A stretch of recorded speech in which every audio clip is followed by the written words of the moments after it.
Good morning, viewer. You are watching MIG TV. I am Dansoa, your host. Today on the Watchful program, we are going to discuss the topic Youth and Bad Habits. With me in the studio are my guests. But before I introduce them to you, let's go for a quick commercial break. We will be right back. Stay tuned. Down. 3-7 was caught underneath it. Great athleticism. Ready, steady, drink. Belagua, the water for champions. Welcome back. If you are now joining us, you are watching MIG TV. I am Dansoa, your host. Today on the program, we are going to talk about youth and bad habits. With me in the studio are my guests, Nanekwia Enim and Samuel Odro Yeboah. Ladies and gentlemen, you are welcome. Thank you. I hope you are fine. I'm like yourself. Thank you for joining me. Now, Nana, let's see. I want to start with you because ladies first. Okay. We know that growth is in stages. And as a Ghanaian, who becomes a youth? Okay, thank you for having me. Who becomes a youth? I would say in my own way, I think from the age of 18 years, there's someone who is a youth. From 18 going is a youth. Because this youth growing, or these girls and boys growing, when they are 18 years, they think they are okay. Because we have something that says when you are 18, it means you've grown. So I think youth starts from 18 years. That's my point of view. Okay. So I think you were going to give me 18 to somewhere so that I will know whether I fit in. I'm a youth. I wanted to know. So let me... Muhammad says he's a youth, so... Okay. 18 to Muhammad's age, you are a youth. Okay. Yeah. Yes. Sammy? I think youth is a transition from childhood to adulthood. So basically, I think it's between the ages of 15 years to 25. Because, to 24, because I think I'm 25 and above is 25 to 45. The person is considered as a young adult. Yeah, so youth is somebody who's attained the age between 15 to 24 and feels that he or she is young, or the freshness is there. Yeah, that's why somebody in his 40s can say that he's a youth, because he feels he's still young. The freshness is there. Yeah, that's what I think about it. Okay, thank you. Then, I want you to add to it. We are talking of bad habits. What do you think bad habits is all about? Bad habits. Bad habits is a behavioral pattern or behavior pattern that deviates from the norm, or that is harmful to the person's well-being, both physical and mental. Can you give an instance, an example? Because I want to be very sure. For example, smoking. Smoking has is detrimental to the person's health. And then also you can mention that even prostitution is also a bad habit. Overspending on shopping spree, anything that does not augur well for the person's well-being is a bad habit. Nanekwia, I want you to come in. Okay, I agree with him, but not with everything. Because when you're addicted to something, it's a bad habit. Someone can be on the phone from morning, not eating and all that. It's a very bad habit. Being in public, like talking, doing all sorts of things, being on phone, shouting and all, like not talking well, eating in public anyhow. For the youth, is a bad habit. Smoking, as he said, drinking, doing all those things that does not add anything or does not add any value to your life, that is negative, is a very bad habit that won't help you. So I think with what he said, I really agree with him. But sometimes with your phones and not eating, not being at home, sleeping out, being around bad friends, is a bad habit. Yes. Okay. I don't know if you share this with me. I also sometimes see people eating where they are not supposed to eat, like roads. Sometimes they pick their nose, they bite their nails. What do you think of that one? Am I to answer? Anybody? Yes. Yes.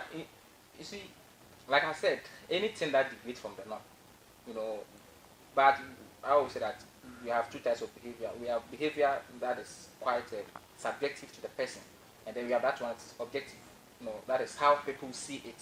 Okay. You may put up a behavior that to you think it is normal, but to others, you have deviated from the norm. So these two behaviors that we just mentioned, how do people take it? If people take it to be normal, it is not, of course, it's not a bad behavior. But if they take it to be abnormal, then it is a bad behavior. Okay, thank you, Nana. Let's see. From the way you've given the answers, then I want to say that habits, bad habits, it seems we have the lighter ones. Let's say the minor and then the major. And so now let's look at maybe biting the nails and those one. Sometimes there are some people who even speak in one word, I mean, did you go there, I mean, and the light continuously.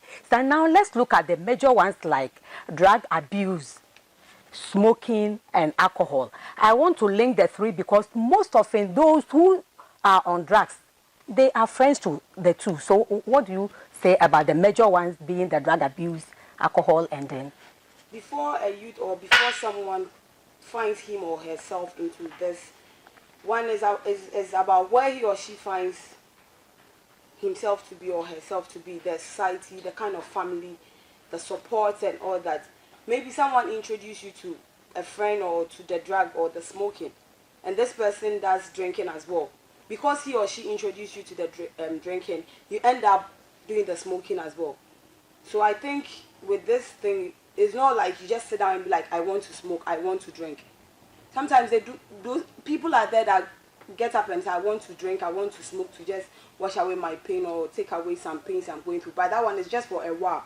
But those who are really addicted are people are friends introduce them to, or they find themselves like, no one loves me, my mom doesn't care, my family don't want me, like it's like I'm useless, why don't I do this, why don't I go out there to smoke? So I think with those things, it comes from the home. 80% comes from the home and the family, because if the kid is well kept or well cared for, he or she wouldn't go out to look for anything, support or anything.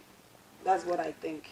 So from the home, then and the kind of community you are in, the area, you can be in the Zongo area, but the kind of training your parents will give you will make you exclude or take yourself away from the Zongo lifestyle. You understand me? Okay. Yes, if I'm in the estate and I have friends who are in like the Zongo, I always go to them. So though I live in an estate, but I live my life like a Zongo person.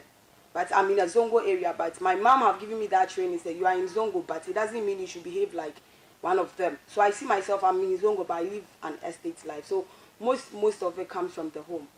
So using the Zongo as a background, I want to pick from that. Let's look at a pastor's son, who people see him drinking, indulging in these things. What will you say, Sammy? Yes, I will pick it from where she ended. You know, being introduced behavior. One is introduced to a particular behavior or picking it from a friend. I will fix that in a peer pressure. Okay. You get it? Yes. People, youth engage themselves in this kind of antisocial vices because of they want to be accepted, right? Okay, this is what we do. If you want to be part of us, then this is what we do. So join us, or else you are not part of us. You understand? Okay. So the person wanted to be part of that group will certainly join, and that is where the person becomes addicted. You know, in the course of involving himself in whatever they do, the person becomes addicted. Okay. So that is what I will add to what she said. Okay.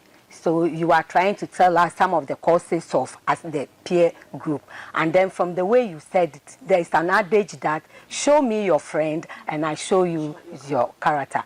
Nana, what do you want to say about the causes? With the question you asked about the pastor's son or something. The pastor is a pastor. Some of the pastors think, oh, I'm a pastor, my son, so he knows I'm a pastor, so, or my daughter knows I'm a pastor, so she or he wouldn't go out to do bad stuff. So they concentrate on the members' children than their own, because they think I'm a pastor, I train my kids, even if I've not trained them, they will look up to me that I'm a pastor, so they wouldn't do anything. But no, they are supposed to train their kids before coming out to come train our kids. Because if I'll look at someone, or if I'll dance according to the kind of sound I'm doing or the song I'm hearing. So if I see my pastor's son smoking, a new pastor coming to me or coming to my kid to tell my kid not to wear short skirts, I wouldn't even mind you, because you've not even arranged yours well. You want to come fix my problem. So I think the pastors are supposed to look in their homes and train their kids well before coming out to their members to come train their kids or something. They are supposed to do it, and that will help. But you just don't come to church and preach whilst your kids are home and they don't come to church and you want me to listen. I won't listen. Yeah, so I think the pastors are supposed to train their kids well. So, and again, you cannot be a pastor when his child goes wayward, because sometimes the behavior the child or the youth exhibit at home is different from the behavior he exhibits when he's in school. But these pastors are the same pastors that will come to the church and start like shouting on one member's child, like Ubanasu or the bad. The member or the kids see the pastor's son outside or daughter outside doing bad things. So Papa cry and so for how much, like me myself, I wouldn't listen to that pastor. I will live my life the way, if I'm okay with it and it pleases the man up there, I'm okay. But to listen, sometimes you are not supposed to listen to any pastor. Because if you say you are listening to them and looking at their family or like their daughters and mostly you understand, because they don't have the time to sit them down and talk to them. They think they are pastors, so their children are okay. That's what they think. Say they are pastors, I give them Bible, I preach them, we do morning devotion, so she's okay, she doesn't need more of it. I'm a pastor and God is going to give me a humble or quiet. But make you have a past, so your daughter or son picked that from your past before you can introduce him or her to God. So that's it. So I don't blame. Thank you. Pastors should train their children well. At this point, we will go for a short commercial break. We will be right back. Down. 3-7 was caught underneath it. Great athleticism. Ready, steady, drink. Belagua, the water for champions. Welcome back again. If you are now joining us, you are watching MIG TV. I am Mame Dansoa, your host. Today on the Watchful program, we are discussing the topic youth and bad habits. Before we went for the commercial break, we were trying to talk about the causes, whereby I said there's the need for pastors to put things right in their homes before they extend to their members. So I'll go straight. Now, Sammy, let's look at some effects as an individual and the family. What are the effects that we have on individual and the family? Okay. One, the youth becomes isolated from the family, because as parents they will try to correct him on the bad things that he does, but he may think that the parents are talking too much. They are becoming, they like nagging. They talk about everything that he does. So he end up isolating himself. He will not even speak to anybody. So that is one effect when it comes to the effect of on the youth and then the family. Yes, that blend will be missing. It will not be there. That's one. And then also, normally the youth brings disgrace to the family. For example, if he indulges in prostitution and he becomes pregnant, she becomes pregnant. That one too. For example, if the parents, let's say the father is a pastor, your daughter has become pregnant when you are so serious about pastor. No. The reason that's the example she cited. It's like we are on pastors. Like the pastors, they forget about them because for them their kids are out. For the pastors, they don't train their kids well. So when they even get pregnant, it is not always the case. For example, if ordinary person, his daughter becomes pregnant when she has not married, it's no news. But when a pastor's daughter becomes pregnant, that is when you know the pastor is not training the kids well. But until that, so let it happen. So we know. You see, we have what we call social sentiment, which is always powerful. how does society, perceive pastors? They think that they are holy. They, as for them, everything is perfect. That is how the pastors have made us see them. But that's how some of them are. A lot. You Are you a pastor? I'm not a pastor, though. But what I'm trying to say is that talking of the effect on the family. One, the youth becomes frustrated, and then two, sometimes it brings disgrace to the family. So Nana, if the youth become isolated, always indoors, because he or she doesn't want the parent to talk to, because they are not treating him or her well, that is what she is thinking. What will you do? For me, I always blame the parents. 80%. If I'm a kid, and you call me, oh, Nanekia, come. This is not good. I'll just go to my room, think, and be like, it's like my mom has a point. Let me sit and analyze things. But this is when the mom will come. Hey, brother, say you care. What do you want? You see, nagging. Youth hate nagging. It's like you don't like them. And no beyond pewasem, so on can wasem. So it mostly affects me there. That's why it goes to the family. The kid need no matter what. It's only one kid. Then let me just leave the house. Let me just leave my home. Let me leave my parents. But most of them will be home, and you, the parents, will then start suffering, facing the consequences. Because but you need to make sure, or you're okay. She's like 17 years or 16 years. You need to take care of. But if this parent will sit you down, what are you doing? You are 18 years. I know you think you can have a boyfriend. Okay, you can have it, but don't have sex. Bring the boy to the house, like quietly, nicely. But this is when the kid will do something and you leave your home and go to Ama's mother. Whilst Ama is not good, and go talk to Ama's mother. Say, maybe I create they be no mama kasa. Ama's mother will leave Ama. You don't know how Ama's mother is treating Ama at home. So mostly it's from the parent. That is why when the effects come, it affects them. It makes the kid like wants to leave home, wants to be out, thinking he or she is not loved by the parent. So I think the effect there, it comes to the family, the society, and everything.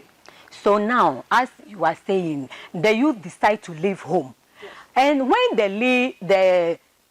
he leaves home, it becomes the burden of the nation. So what happened? The effect on the nation. Because the child is no more at home. My parents are disturbing me, so out on the street. Now the effect becomes on the nation. And so what? Sure, and the society. Like, if it has a drug addict, like smoking, drinking, prostitution, you understand? So the nation suffers, it increases. Prostitution, if it was 99, it becomes 100 because one person has joined. And with she entering she will make sure she's taking someone along. A friend will call me when I stepped out from the house, everything is okay with me. Like I'm able to feed myself, clothe myself, like party. No need for me to be home like 7 o'clock. You understand? So it just doesn't bring effect on that person's family, but to other people's family as well. Because when I'm out like this doing my own thing, I have friends that are also like me. They will call me, it's been long. I say, oh, Charlie, I'm out, so I've gotten someone to get me one apartment. So why don't you join me? Forget your parent. They'll be nagging and talking plenty. Come, let's roll. I step out, I come home the time I want. No need for my mom to be nagging and all that. So the kid dragged someone's daughter into it. That's it. Yeah, Sammy. Let's say, I know you enjoy playing football in your area. And so these youths are always with you. Then you notice some of them have taken into alcohol and drugs. What advice are you going to give to them? Okay, where I play football, I play football every Sunday. Where I play football, but some guys come there to smoke weed. I see. Oh yes, and when you even advise them, you can't even advise them to stop, because if you try to advise them, they will rather invite you. They will try to invite you that you are invited. You can come and have it. So if I should advise them, more what I would tell them is that they should be aware of the health implication, that it has an effect on their head, and then also when they smoke, they can even be arrested. Apart from the fact that it has what we call health implication, they can also be arrested, because our laws do not allow that, to smoke in their home in public. So I only appeal to their conscience so that they take the decision. Nana, your sister, your junior sister, she's so talented that she plays football very well. So she's been selected and she's now in the Black Queen. Now, she came home and you notice that that is what she's been doing because they go for campaigns and other things. What are you going to do to help her? Okay, with the area I grew up with my sister, she saw it.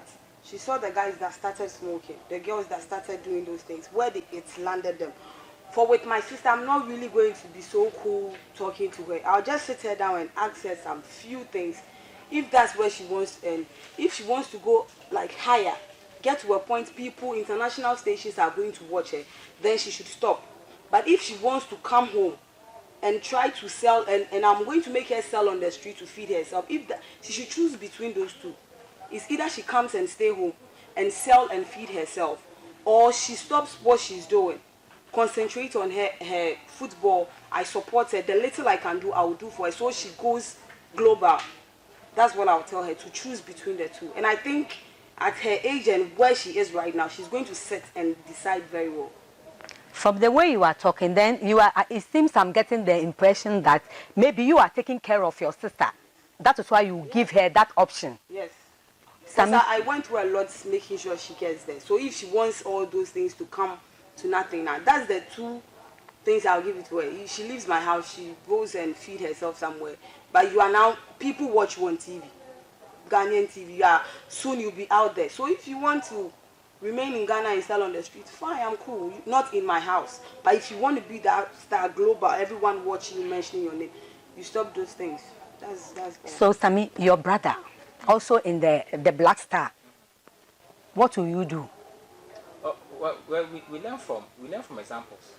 So that, like I said, me, I will not, like my sister said, I will not be harsh on him, because normally what causes this drug abuse and other things, some of these things count. When you force them to do what they don't like and other, it's stress. So I will only appeal to his conscience that this does not help you. This is the effect. This is what some people have. Those who engage, some people engage in it some time ago, and this is what landed them.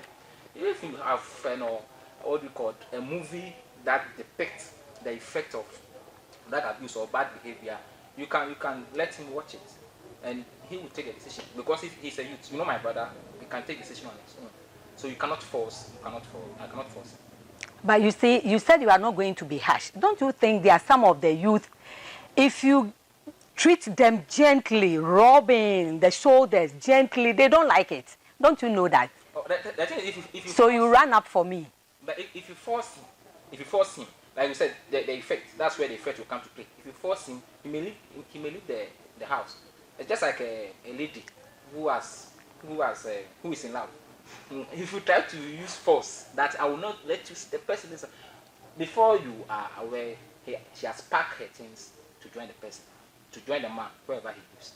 So in situations like this, we don't use force. It's like I said, you appeal to the person's conscience. The person has a conscience. Appeal to the person's conscience. Like you can let him. You can let a counselor. You can introduce him to a counselor to counsel him. Or like I said, there's a lot of movies that shows effects of drug abuse. You can buy some, let him watch. We have what we call pastors who have teach on, sermons. I don't use pastor because of my sister. We have sermons on effects of drug abuse and all that. You can buy, I'll give my brother the chance to watch. These things can correct him.